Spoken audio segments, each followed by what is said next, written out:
Using the ground to create power in the golf swing is all the rage right now. I've been doing videos on it for years with the Swing Catalyst, and I'm going to talk to you about something that is completely misunderstood about how to create ground force and how to do it right. A lot of times people start hearing this idea like, okay, I want to push off the ground with my left foot, and they hear tour pros talk about like, I worked really hard to get into this left side. And while that may be what they feel, the thing about the difference between a tour pro and the average Joe is the tour pro is moving way faster, way faster in every single regard, especially in the backswing. If you're not hitting the ball far as you think you should, as far as you know you probably should, you're probably swinging back really slow. And there are a few tour players that can do that, but on average, most tour pros swing back way faster than the average Joe. So when they describe a feeling of really getting into this left side, what they're describing of what they're feeling and what they're actually doing are two different things, and that's what I'm going to show you today. So if you're going to the top of your swing and you're saying, okay, I need to really get into this left side. Well, the amount of time it took me just to demonstrate that, the whole golf swing should have been over from start to finish. So things are happening so fast in the golf swing that if you don't really understand that, you start interpreting feeling really wrong, and it starts leading you down a wrong path. Because the reality is, when you're talking about a force plate like this, what it's measuring is the true definition of force, which is mass times acceleration. And it's the acceleration part that everybody misses. So they start going to the top and say, I'm going to get really heavy onto this left side. I'm going to get a lot of weight over here, and then I'm going to try to push off. You'll never, ever do it in time. It has to happen blindingly fast.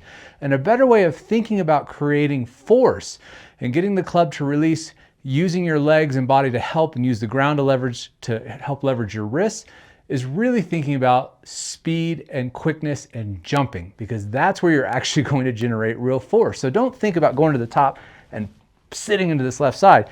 Think about going there and getting off of that left foot once you put pressure on it as fast as humanly possible, and your force will actually go way up. I'm going to show you that. Take a look at this data I'm going to show you right now. It's going to show you exactly what's really happening when you generate force in the swing. Okay, so I've got two swings up here. On the left, here's my idea of sitting hard and heavy into that lead side. You can see I've got a lot of pressure over there and on the left, and you'll see that I peak out at about 1,180 pounds of force. So this is me sitting into that left side, really trying to drive force down, and that's the amount, like me feeling like I'm pushing down as hard as I can.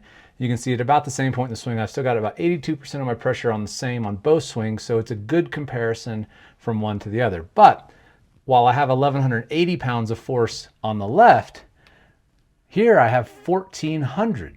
So way more force created at the same point in the swing. And the difference is, as I come into impact, watch my left foot here spring off the ground, and it's actually starting to kind of rotate. You can see it moving away from the ball because I'm actually jumping here. And that is how you create real force in the swing. See here, my foot's a little bit more stable. I'm just kind of planted on that side. Obviously, still hit the ball great, doesn't matter, all of that stuff. But in terms of producing speed and power, look at the difference now where my weight is really heavily planted, 85% of my pressure's on that side. But here it's dropped down to 55% where I've generated more force. And as I actually strike the ball, it's all the way down to 43% versus 85%. So again, a lot of times people think, oh, I need to get on that left side and really stay planted on there. But if you're talking about generating force, that's not what the longest players do. They're actually jumping up in the air so that lead foot is actually very light. You can see mine's almost going to 0. As I release the club, I'm at 6% at my lowest, while I'm at 87% here. So in your terms of generating force, remember, it's mass times acceleration. It's the acceleration part that people miss, and they don't understand that that's how you're going to generate force. That's how you're going to generate speed, is moving quickly. So don't think heavy and slow, think quick and fast and dynamic. Now let's take a look at a long driver and see what they do. All right, so we've got Kyle Berkshire here hitting a 375-yard carry tee shot. Now look at the vertical force that he's generating in this shot. 2,400 pounds of force, way more than me, 1,000 pounds more force than I'm generating. And watch his foot.